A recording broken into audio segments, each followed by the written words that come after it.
Okay, hello and welcome everyone to this live intraday strategy session on SB Trade Desk. I'm Michael Boutros, currency strategist.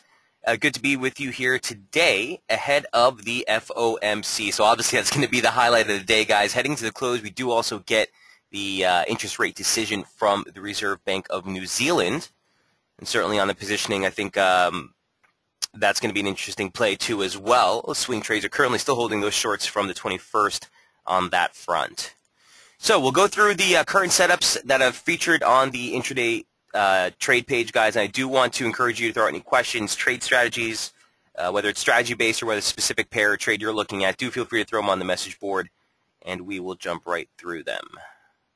See if I can get my platform up and running here.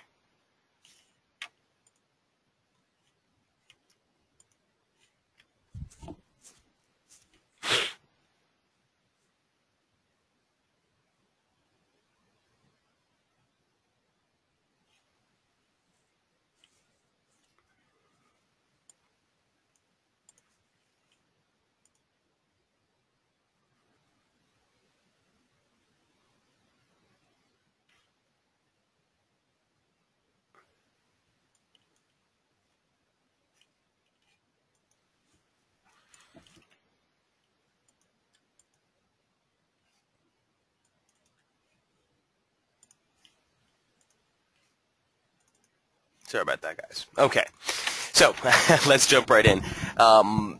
Good morning, Michael. Quiet until Fomc, I think, says Eileen. Adrius, good morning. Permendra, great to see you. Can you generally talk more about how to do good entries when you have time? Thanks, yeah. So I guess, Eileen, we can definitely spend some time on that. I don't really talk to you guys too much about how the actual entries look. 5-minute chart is indisposable when you're actually looking to take the scalps, guys, on a case-to-case basis. All the analysis that I do and all the charts that you'll see posted are going to be in 30-minute time frames, but that's more so you can get a better idea of the entire picture, the structure we're trading in, and the actual levels we're looking at. On the entries, guys, a 5-minute chart is going to be, like I said, that's invaluable. Give me one sec here.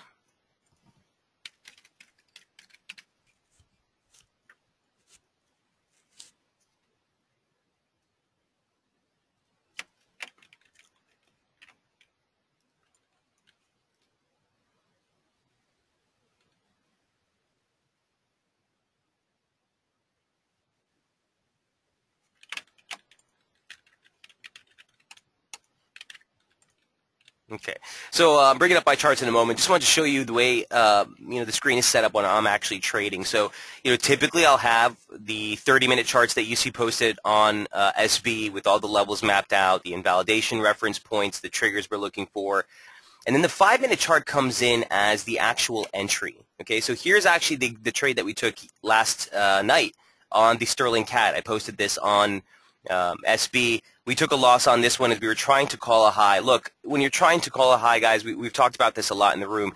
It's always something that's going to be very tricky. It takes a couple attempts sometimes. We didn't quite have the trigger here, but for me, it was the basis on the major trend line that we were looking at in the daily chart, which I'll show you in a moment. So the stop was really tight. Remember, this has got a pretty big quarterly ATR, is about 50 pips. So a nice tight stop here took us right out before this thing launched through the 89 handle. But when we're actually looking to jump into the position, it's always going to be the 5-minute chart. Okay? Why? Well, because you're going to have a lot more triggers. Remember, RSI is only based on the close price. So when you're looking at a 30-minute chart, if you're waiting for an RSI trigger break, you're going to have to wait for that 30-minute candle to close, right? And for scalping, that's pretty much going to, kill your strategy. So the triggers always come by way of the 5-minute chart to actually put us in the position. I'm still watching the 30-minute for confirmation of a breakthrough on that. Okay, so for example, if we get a trigger break here, for example, let me see if I can find that in price action. I guess this was early in the week. 20 on 125.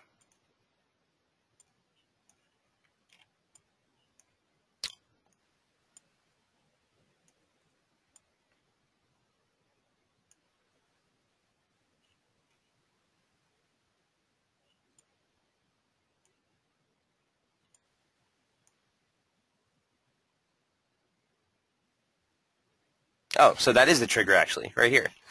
That was the trigger that we were looking at on the 30-minute chart. Again, when you're looking to actually place those entries, they're always going to be by way of the 5-minute. So you bring up the 5-minute chart just to give you some reference on the near term. You're still going to want to see that trigger break on the 30-minute, but here's what it looked like, right? So here's your trigger break on the upside after some divergence into the lows. That's your entry. You're still going to want to watch the 30-minute to get the conviction that it's broken through. But it's always a function of both of those charts, Eileen. And we'll go through some more examples here as we go through the trade setups here. But I just wanted to bring that to your attention. So Sterling CAD didn't work out last night. The Aussie CAD setup actually did. We got that drop into the initial target, which was at the 80 handle. Stops are our break even. I told you that right before the print of the CPI numbers, which came in weaker than expected. And this is why, guys, we don't stress all this nonsense about trading the fundies on their face value, right? CPI was weaker. That would expect to see, an eased RBA or expectations for any type of normalization really thwarted. If anything, it should have been bearish because that really puts them on hold before being able to do anything. That being said, the Aussie went right through the roof. So we'll go over that as well. First things first, let's start by going through the setups on SB. So the dollar yen actually did get a nice entry on this one. The focus on this chart, as we talked about yesterday, we're still looking for a hold below that 118.93 118.83/93 level, which is this is the bearish invalidation still. And while below this, we're still looking to sell rallies in the dollar yen. Now you did get a probe through that 118. Here's what it looks like on the intraday. And then a nice trigger break on the short side gave you a very nice risk-to-reward ratio. Okay, stop against the highs. You're looking for 33 pips per scalp. Takes you initial targets at 117.75. Subsequent targets are again at the weekly opening range low. Okay, near term, heading into the FOMC, guys, you want to take a very cautious approach here on all the dollar crosses and specifically dollar yen. Correlation with yields tends to be pretty strong here, and you tend to get some strong reactions on U.S. data. So we'll be very cautious on the dollar yen right now. As a disclaimer, I don't have anything open on this at the current juncture, but if this is trying and is going to be making an attempt to break of this formation, the break below 117, which is what we were looking at for last week, guys, is really what you need to get this thing going. Okay. Again, on the broader theme for the dollar yen, if you look at the daily chart, you're still broadly in consolidation, okay? And our play since the start of the week has been against that 118.90, or since the start of the month, or since the start of last week, rather, has been shorts against that 119, looking for trying to get a break below this median line to get you back into a 115.50 type of region, okay? And that would actually be a 38.2 from the low that we made in October. So FOMC is going to be the game changer here for the dollar yen today, and that's what we'll be focused on as we head into the 2 o'clock hour.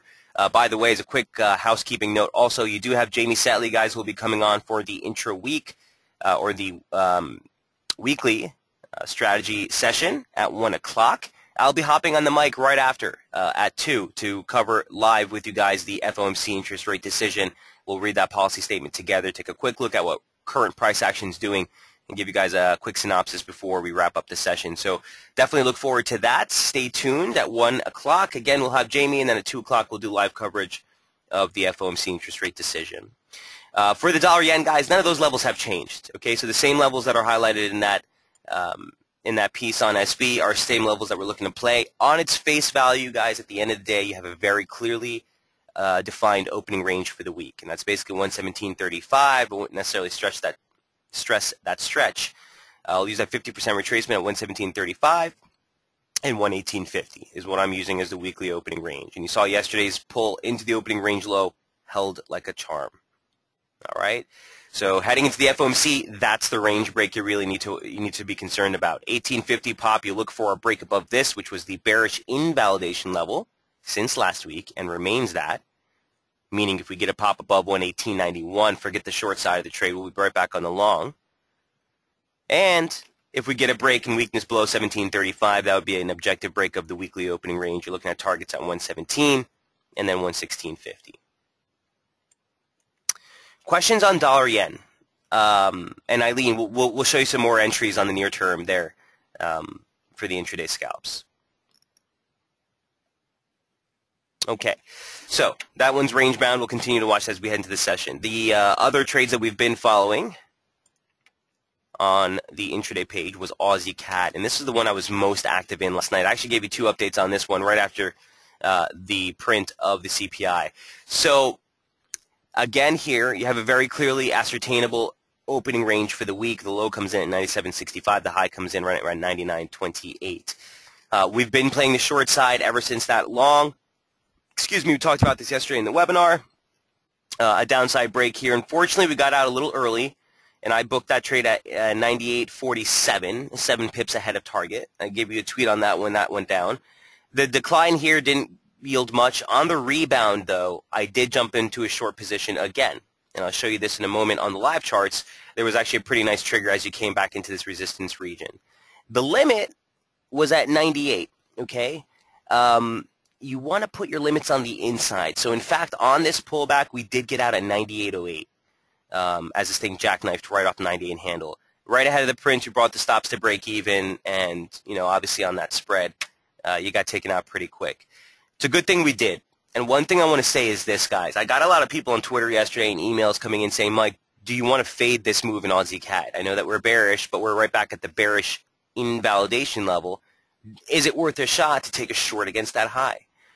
Look, if that's the way you want to trade, guys, and you're nimble enough, there's always opportunity like that. The thing that I want to note to you guys is it's very, very, very, very tricky, especially when you're doing an event risk like this. So for me, once I got stopped out, I was done with this position. I washed my hands of it.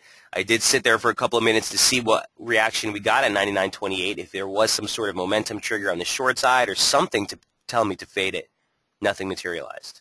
Nothing materialized. Okay, and it popped right through. So here's, again, the Aussie CAD on the daily.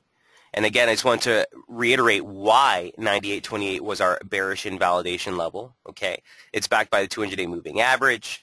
You're looking at a 618 from the decline off September. This is a long-dated 236 from the ascent off the lows we made in 2008. Okay, and it was the basic opening range high for the week. So the premise of the trade was sound. The Aussie data obviously not giving us the reaction that we were expecting. Here's an outside day reversal. It's not a key reversal because we haven't cleared any major multi-week highs, but certainly puts us on the sidelines near term. Here's what the scalp looked like. All right, so we rallied right into that bullish invalidation level. You saw that former lower median line parallel offer some resistance at first. Momentum popped above 60 and stayed there, even on the near-term charts.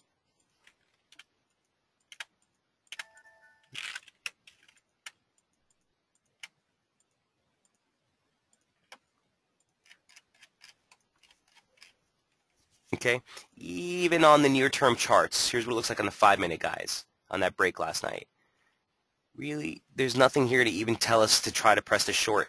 70 break to this short side. Sometimes it actually offers a nice trigger. Not on this type of play. Okay? So the only operative sort of trigger that would have been appealing to me would have been the 50 break here, as you made some divergence. So divergence, higher high, higher high, higher high, lower high, lower high, lower high. 50 break, that typically would have been a decent trigger to me. Stop risk-reward ratio just isn't there. Okay, so sorry to say, guys. You know, again, we'll continue to eye this one, but at the end of the day, the close here is paramount. And if we do close back above this region, I think you can make another stretch into the highs. So don't get me wrong. I'm still looking for a more broader pullback into the 97.40 level, into the 96.80 level, but we'll have to reassess that for a little bit more of a compelling turnover near the highs. Not bad. We got some great scalps out of this one last week, so you know, we'll sit back here and see how things pan out. Obviously, on Friday, guys, you have the GDP figures out of Canada, which is likely to shake up all the CAD crosses, and that might offer a catalyst for this trade as well.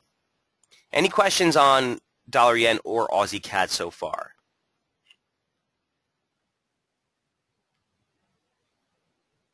So we'll take a little bit more of a neutral stance here. Again, we'll be looking for compelling shorts if we hold below that 99.12, 99.12, 99.28 level.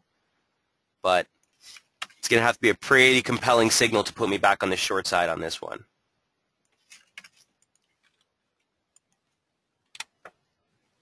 All right, those are sort of the triggers I'd be working with near term.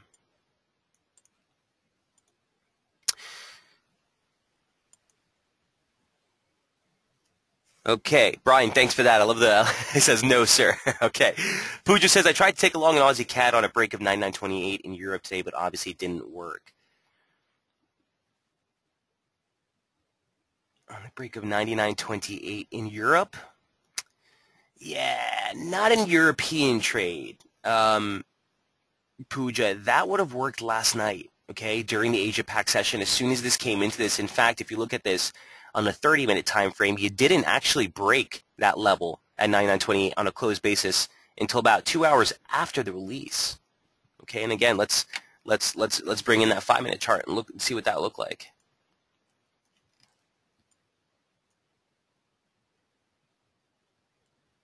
There's 99.28.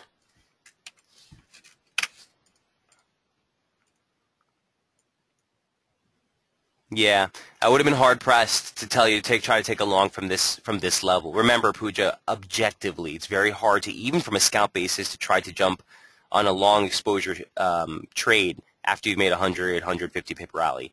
So even though we're so near term, you got to keep the broader prospects of the move that we're seeing, right? You're looking at about 100 pips on the daily ATR, 110 pips. So on a stretch like this, it's tough for me to justify even taking a stretch like that to the long side of the trade. So I don't blame you for that, but just keep in mind the longer reference of the position that we're in.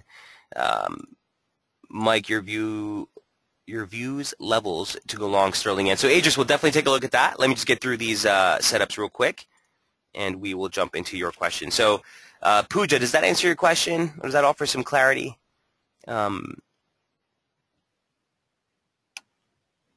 It's a tough call on this one, Aussie CAD. So I'm going to sit tight and see how that pans out, but at the end of the day, if we close above 99.28 today, I really am not looking for a short exposure any longer. I do think you can still get the pullback, and the formations that we're in, all the broader levels are still in play.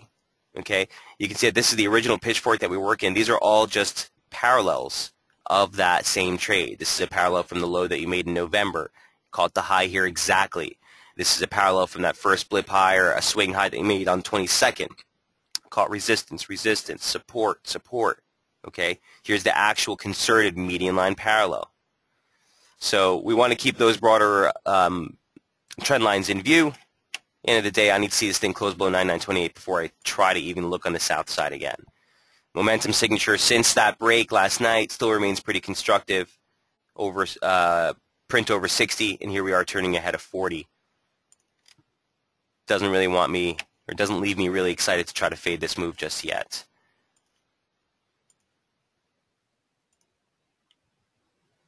Okay, and this could be the new slope of the position that we're in. So we're going to go ahead and omit this one. This would serve us really well at the start of the week, gave us that short entry here yesterday, or the day before yesterday.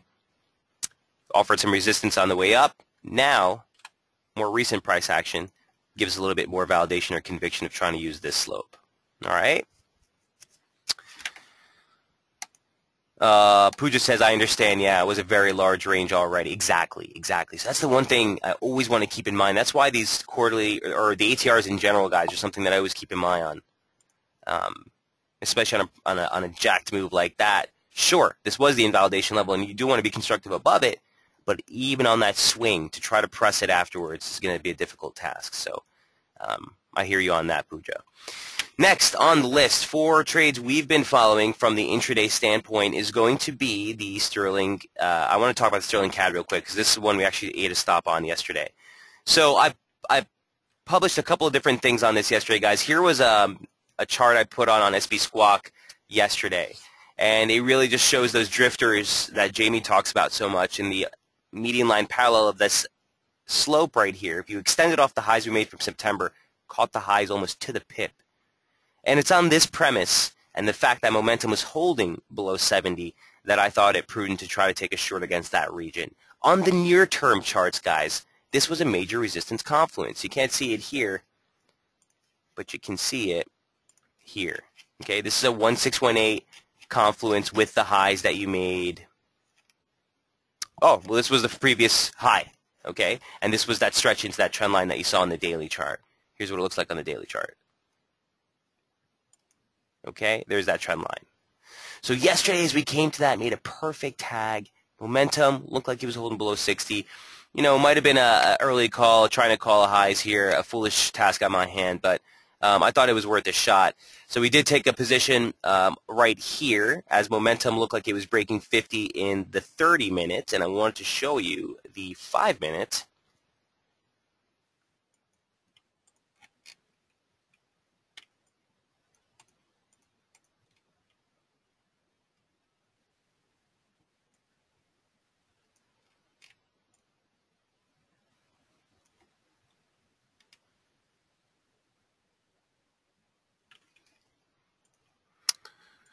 I can't remember where the actual trigger was at this point. I think this was it. It was kind of a messy trigger, but then I was looking at this region right here. We had a really tight stop, looking for a nice open. If it came off, guys, and you would have gotten that pullback, there was a nice opportunity for some really nice levels to the downside.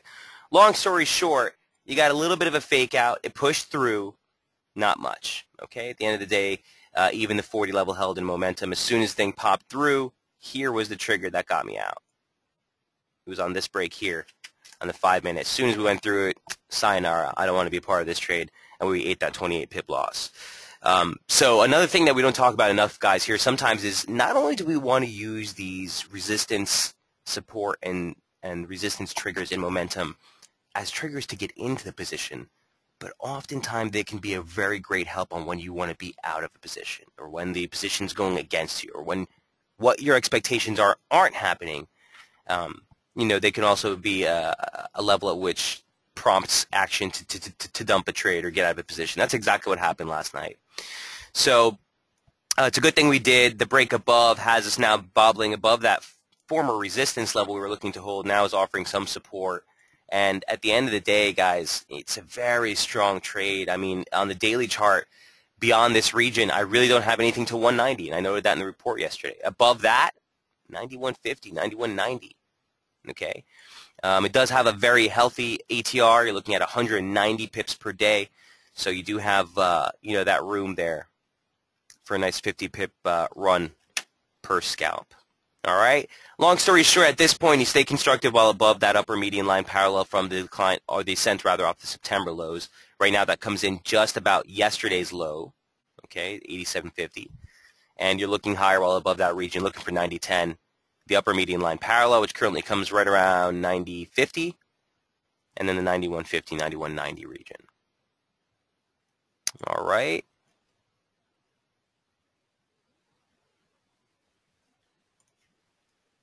So no longer in view here on Sterling CAD. You do want to be buying pullbacks as long as you stay above that 180.99 level, 187.99 level now, longer term, while above the 85 handle. Any questions on that setup for Sterling CAD?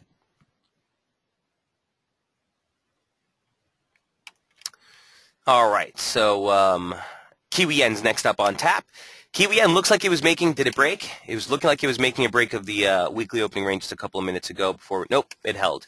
So for Kiwi Yen, guys, this is a pretty straightforward trade that hasn't panned out yet, but I think will give us a nice play. Now, ultimately, both the swing trades and the scalps are looking to get into short exposure here on Kiwi Yen.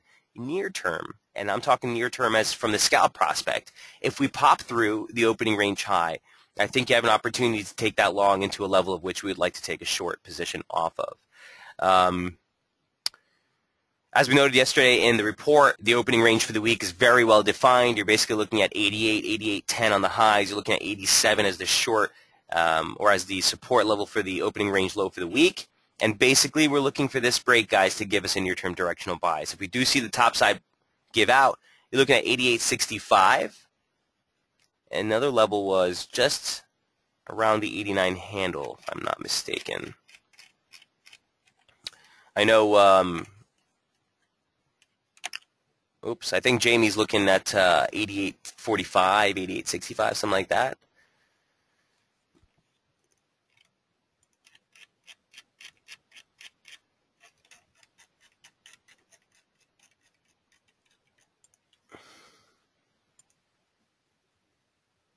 There's 88.65. Oh, okay. There it is. The upper or the median line from the decline off the December highs, and that currently comes just ahead of 89, so 88.90, right around here into today's session. Okay. Also, there it is. The September highs, okay, which comes in at 88.92, 88.93. So those are levels of which, if we see a break of the weekly opening range, I do think you have some opportunity to try to play those real nimble longs. Again, against the direction, you're trading half the size. So when the scalps, guys, are against the direction of the broader bias, we're trading half the typical position size, which is why yesterday I noted on the report when we tried to press that sterling CAD trade, that was half position size, right, because it was counter trend. Same thing on this. If we get the entry or we get a compelling short trigger, then then we'll trade back to full size on the scalps on the shorts. So 88.65, the upper median line or the median line parallel comes in right around 88.90. Those are two levels of which I'll be looking for possible resistance for Kiwi yen and entry on the short side.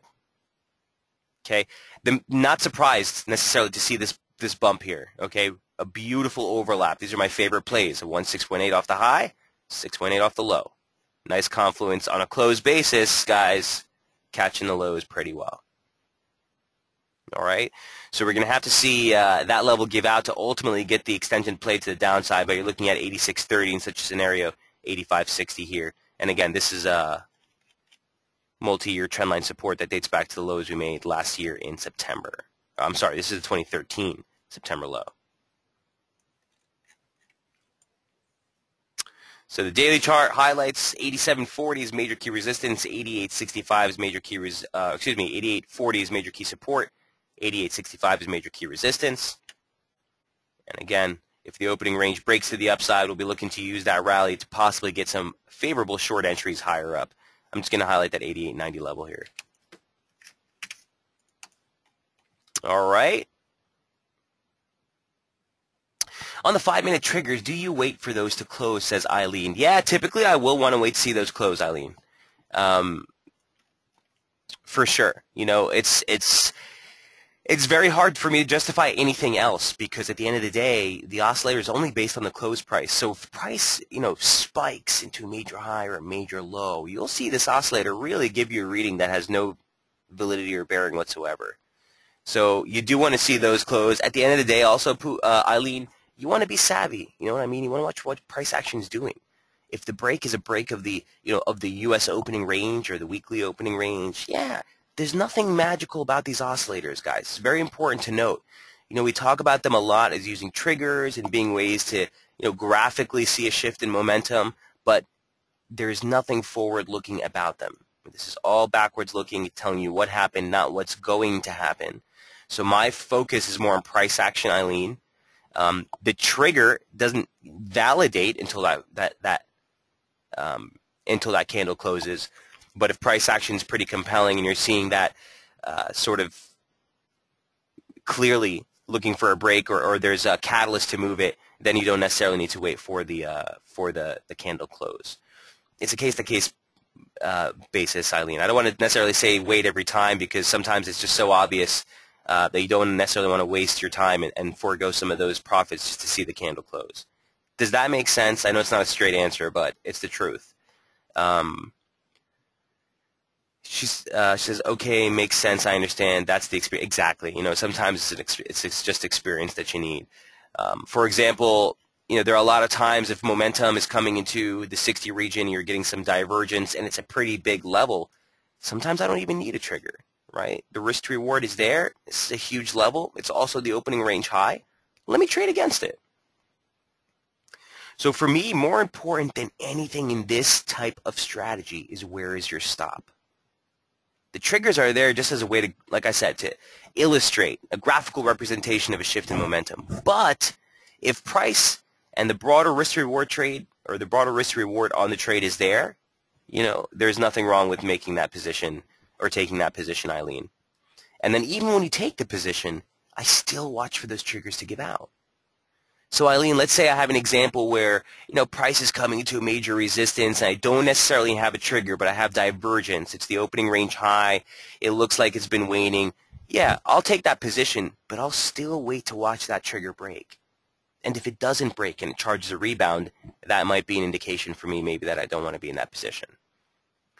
So I hope that offers some clarity on that front as far as triggers are concerned. Again, we'll take some more looks as we go through these pairs, but that is the Kiwi yen. All right, so last but not least, the gold trade.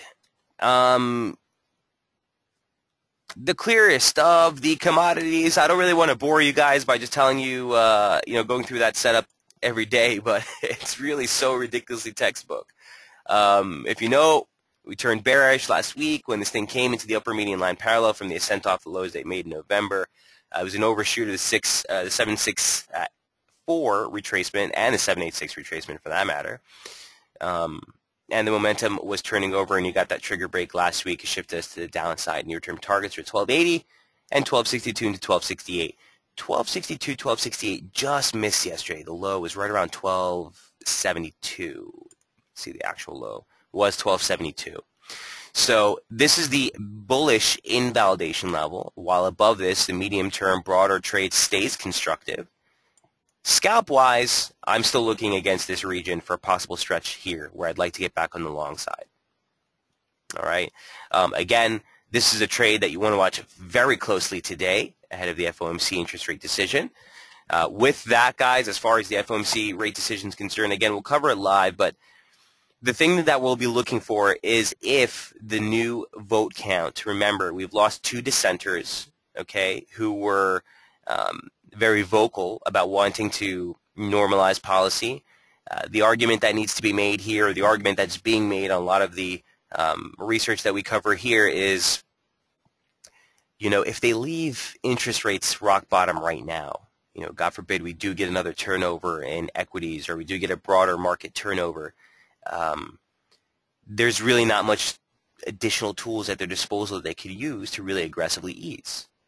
Which is why there is an argument that can be made to, we're on the proper footing. Yes, inflation remains lagged, but the employment figure is there. Remember, the Fed has a dual mandate of fostering maximum employment and price stability. So the employment picture looks there. Inflation isn't, but a lot of those are being blamed on transitory type of developments, meaning the sell-off that you've seen in energy prices and the like. So it's going to be interesting to see on what stance they take. If they take a stance of, maybe we're looking at a March type of rate hike, you could see the dollar maintain this strong performance here. Anything aside from that, anything aside from the status quo or a little bit more of a dovish tone or a little bit more of a reserve tone, and it might be the catalyst we need to see the dollar take a little bit of a breather. Okay? At the end of the day, it's been a ridiculous rally. We are holding and testing the 2009 highs. From a technical standpoint, it makes a perfect area of which you would start to look for this thing to turn over, just based on the fact that we're jumping right into the upper median line parallel. This is a formation that dates all the way back to the lows you made in 2011. Okay, and the upper median line parallel catching that 2009 high with almost a really, really nice confluence there, turning this thing over. All right, so I wouldn't be surprised. This would be a nice area for this thing to turn over in general. There's a triggered momentum that's been sitting there since July. Maybe it's finally here. Who knows? I don't want to be the guy calling the short on the dollar trade, but I do think that we're at risk here as we head into this evening's release. And certainly, if you do see this thing break that support and you do see that momentum trigger give out, you look for a near-term correction. Could take Euro higher, could take Aussie higher near term. And certainly we'll be looking for the dollar-yen trade to pan out in that type of scenario. If this thing blasts through 11,854, guys, this is the bearish invalidation level. As far as topside objectives, I really don't have anything until this longer-dated 100% extension from the 2011 low. That takes you into 12,000, 12,050.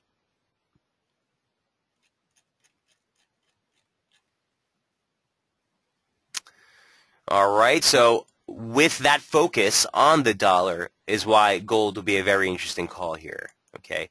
And especially if you see them a little bit more dovish, okay? If the interest rate expectations for them to hike rates gets pushed out, that would be supportive of gold, okay? Why? Two things. It suggests that the Fed sees that the Fed sees more of a risk still to the broader economy, and the longer interest rates remain at zero, those inflation concerns, although we're not seeing inflation pick up, will typically be a bid for gold. So I think in the scenario where you get a little bit more of a dovish tone, you'll look for gold to maintain its support at 1262, 1268, maybe even a jackknife dip into this region to offer a nice long entry would be beautiful. If they are much more constructive, which I don't necessarily think they will be, but if they are much more hawkish, this is going to be the bullish invalidation level. And as long as you stay above 1262, you look higher. A break below this, you look for a possible spill all the way as deep as 1225 or so, this region. So I think it's going to be an important day for gold as well. Gold and the dollar, where they are both positioned respectively, not too far off resistance on both of those trades. All right. Any questions on the gold setup? Okay, so with that in mind, those are the 4 trades I've really been most heavily involved with. The last of the trades being the sterling CAD that we got stopped out of last night. Aussie CAD, we're kind of taking a sideline approach. We had some beautiful plays on the downside. Half of the yesterday's trade got taken out at 90 and 98. The other half got stopped out at break even. Actually, probably got slipped a couple pips, and it was down a couple of pips. But in general, we are flat on this setup right now, looking for a little bit more clarity. Kiwi Yen, we're just looking for the opening range for the week to break. If you do see a topside boost above 88, look for 88.65, 88.90 to offer possible short entry. Sterling CAD, as long as you stay above 87.96, 88 handle, you don't want to try to fight it. It's too extended at this point for me to try to play the longs personally. This is my humble opinion. But from a technical standpoint above this region, I'm not going to necessarily try to press the shorts yet. And gold, we just went over, still constructive above 1262, 1268. Looking for a break above the upper median line parallel for targets at 1320, 1335, and 1345. So, your questions. Feel free to throw them on the message board, guys. We have some time here to go through any trade setups that you guys want to review. Eileen says, yes, more clarity, thanks. You're more than welcome. Who was the sterling yen? Adrius, sterling yen. Let's take a look.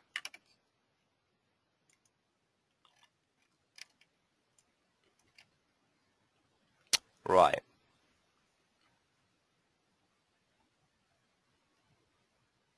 Your views levels to go long sterling yen. Okay. So right off the bat, something I want to point out is the former lower median line parallel. Looks like it's offering some resistance. We've been pivoting off that. This is the breakout that I would have been more inclined to play. What I don't like, Adrius, is that the breakout is not giving you that run. Typically, in a formation like this, you see a pop. You want to see that run in momentum. You did get a divergence break, okay, or a momentum trigger break with that move. So I'm with you on trying to look higher, but the fizzle out here so quickly after the break has me a little concerned. Here's what I'll be looking at, the near-term chart. Let's see what it looks like. Actually, before we even do that, let me clean this up for you real quick. Again, Adrius, I haven't actually placed a trade on sterling yen in a while here, so this is a little stale here. We'll just go on the fly for you.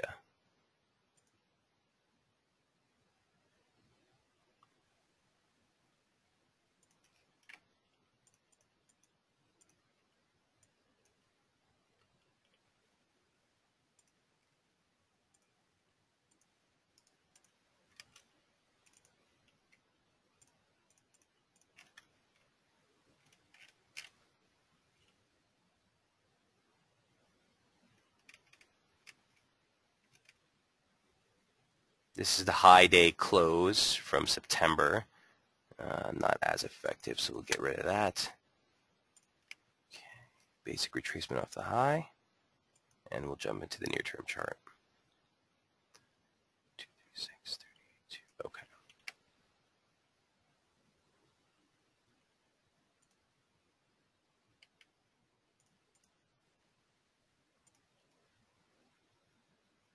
Okay, so you can see the 38.2 was already highlighted by a level that we had drawn at 181.06, which is actually the low here that you made, or that pivot low that you made for November. So I'm not going to going to go ahead and get rid of that. That 38.2 is going to hold it well. The 100% extension off the high measures here pretty well on those turns.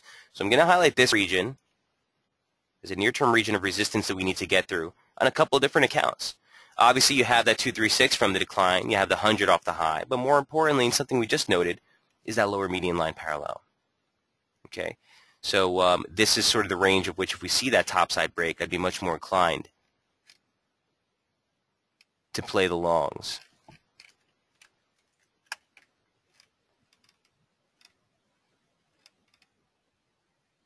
Okay, now let's look at the intraday.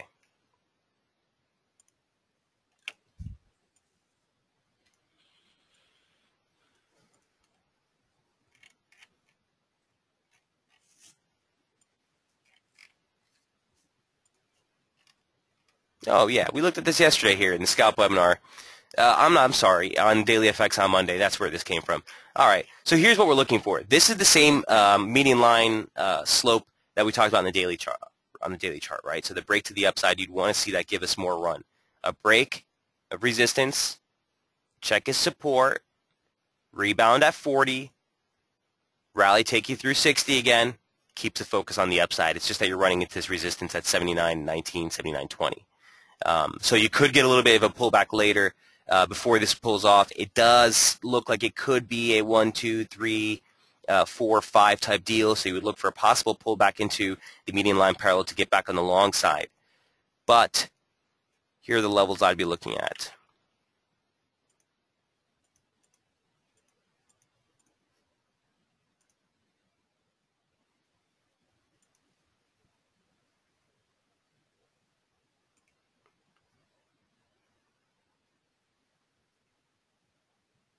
Nah, 78 keeps coming up as a level no matter how we do this. Okay.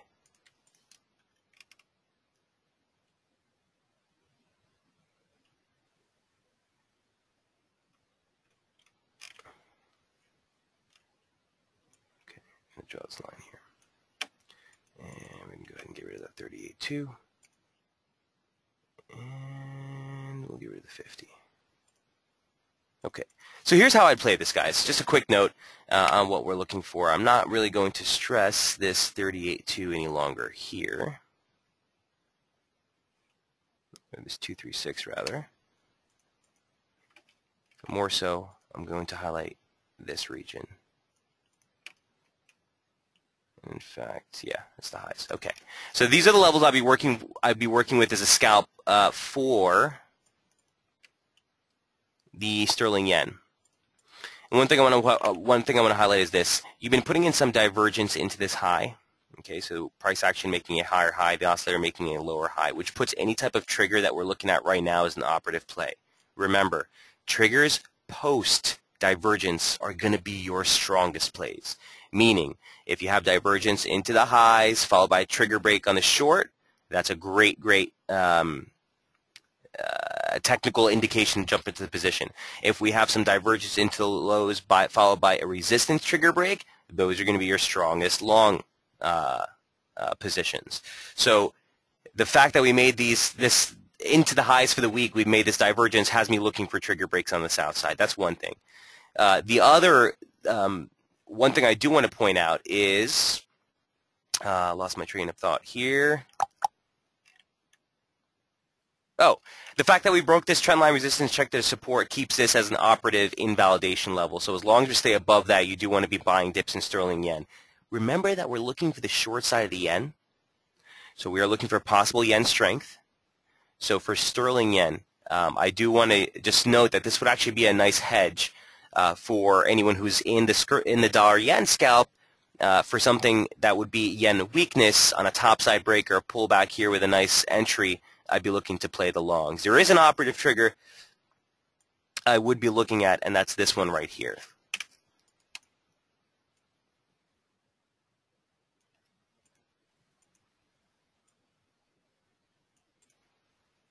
Okay, now let's see what this looks like on a near-term chart. Here's the 5-minute looks like.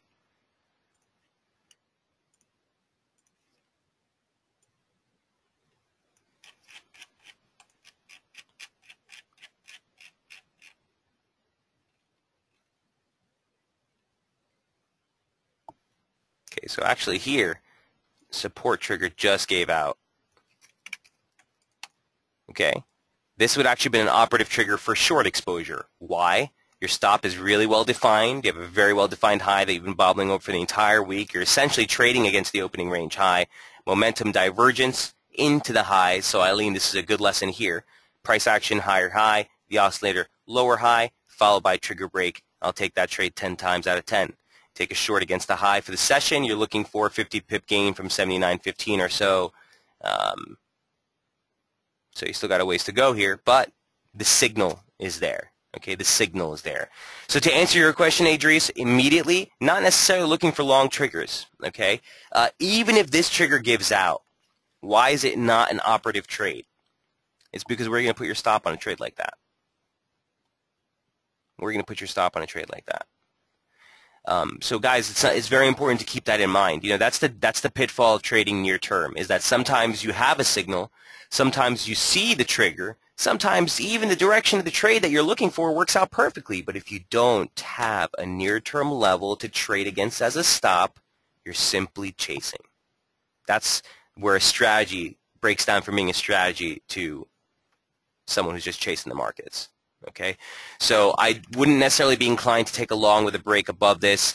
If you got a pullback into 78.50, Adrius, and you got a convincing short trigger down here, or excuse me, a long trigger down here, I'll take that 9 times out of 10 too against the session lows for Asia Pac. That makes sense. But you know, even if you see the break here, not necessarily interested in taking a long. This is very likened to the position that Pooja took earlier today, as far as the trying to play the Sterling CAD breakout, right? You've already had a massive range to the upside near our resistance. So I'd want a pullback of which I can trade against a concerted low or a key technical level before I can start playing the long side of the trade. Short signals, Eileen's asking, see it, and also doing these signals on sterling dollar. Right on, Eileen. Short signals, are you talking about sterling yen? So you do have this short trigger right here. Okay. Again, if that short trigger were to give out where you could keep the stop within 54 pips, no problems. You'd need to see this thing crash through 78.50. Remember, that's counter trend. That's counter trend. So on a type of play like that, sure. If you were to get a compelling short trigger against this highs, you're half leverage because you're going against the trend. You look for initial target at 78.50, 77.80. From my standpoint, I'd like to use these positions as possible long entries, just on account of the formation that we're currently in, and on account of the fact that we made a break of a trendline resistance, we checked it as support, and we've moved off. Okay, momentum signatures looks pretty constructive ever since the low of the week, which was sub 40. Got a 60 break, 70 break, 40 hold, 60 break. As long as you stay above 40 near term, I think you look higher.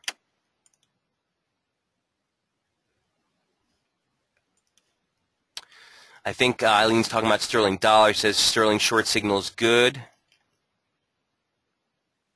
Stop area. So the stop area on this one would be just about 52, right? You're basically using the opening week high, or the opening range high for the week. Here's what British pound looks like. We haven't covered this today yet. We'll take a look.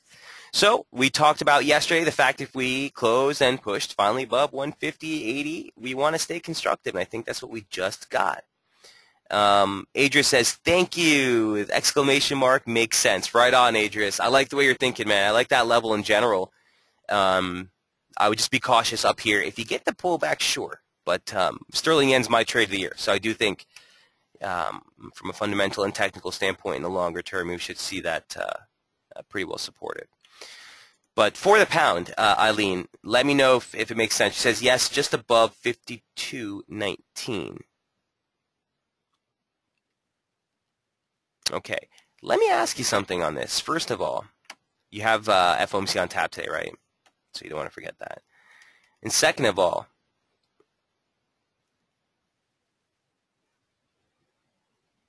yeah, as a scalp, yeah. Remember, counter trend, right, Eileen?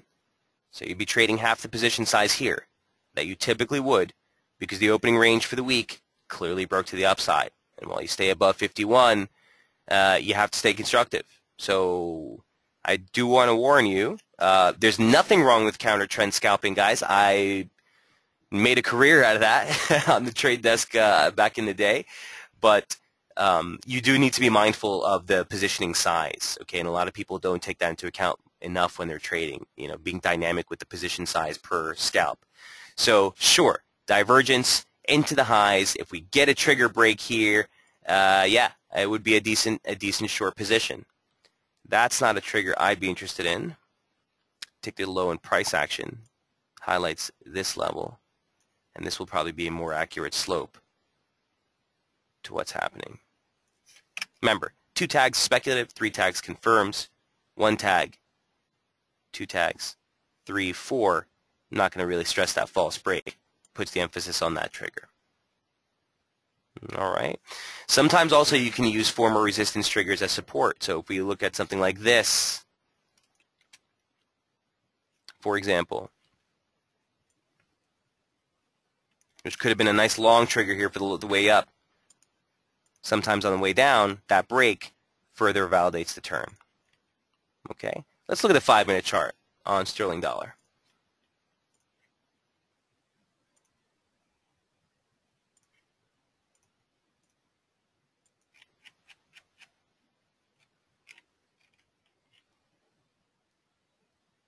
Beautiful divergence into the highs.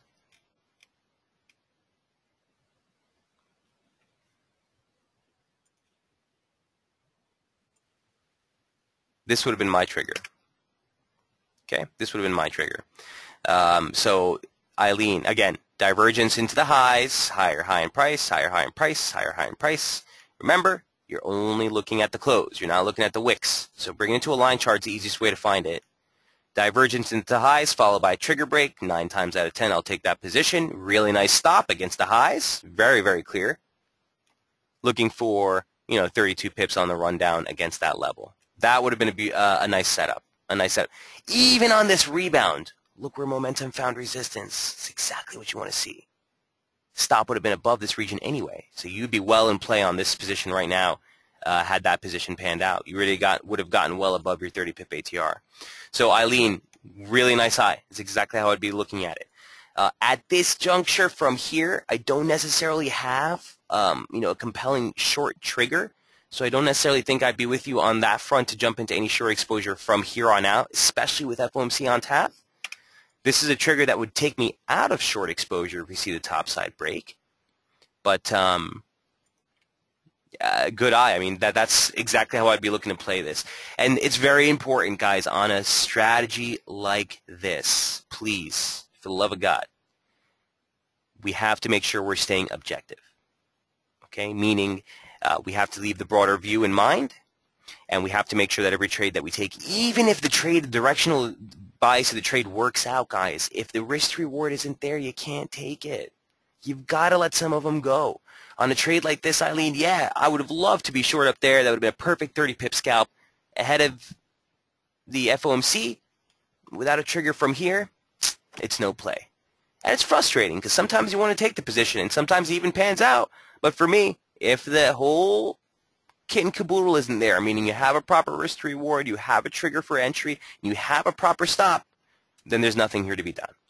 So just some food for thought there, but we'll definitely be looking at the pound. I do think you could get a little bit of a break here just on account of the move that we've made already this week. But you know what I mean? The slopes have all been so well suited here.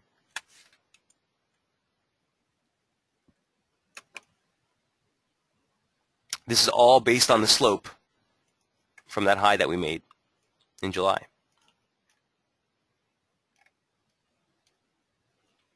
In fact, near term, this is going to look sloppy here, guys, but just bear with me. Near term, right? That puts us above the median line now. Let's see what it looks like. I think I have it drawn on the intraday anyway, but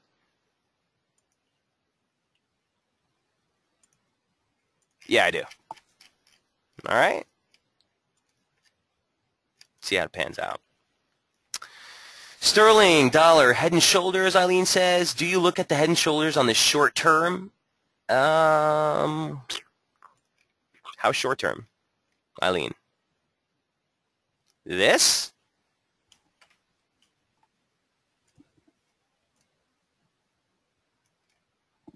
No, I wouldn't. I just don't think when you look that granular at Head and Shoulders for me. I mean, if you look that granular at price action, guys, you can see every single formation you can imagine. Every 10 minutes on a 1 minute chart could look like a triangle formation. Every 20 minutes on a 5 minute chart could look like a channel formation. I don't really stress it so much. In fact, it's interesting you bring that up because the Aussie CAD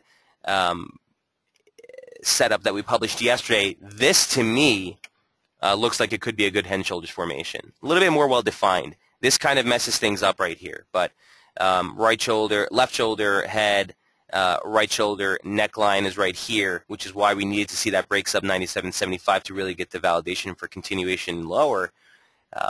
So this one still could pan out, but those are the ways I'll use head and shoulders. I don't tend to stress formations per se on such a tight time frame as a 5 minute. So hope that answers your question.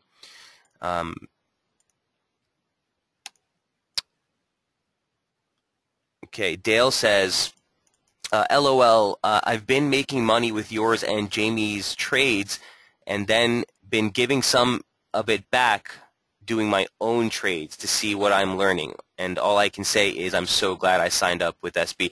Dale, we're humbled by your comments, brother. I really appreciate that. And I'm glad to see that you're seeing benefit. And I'm glad to see that you're testing yourself, guys. The best thing that me and Jamie can do is not necessarily feed you guys trade by trade. It's really, help you guys be able to observe the market from a trader standpoint and look at things that will be much more beneficial to your decision making, both on stops, on entries, and on your broader strategy of how you view the market. So, Dale, I appreciate that, man, and keep up the good work.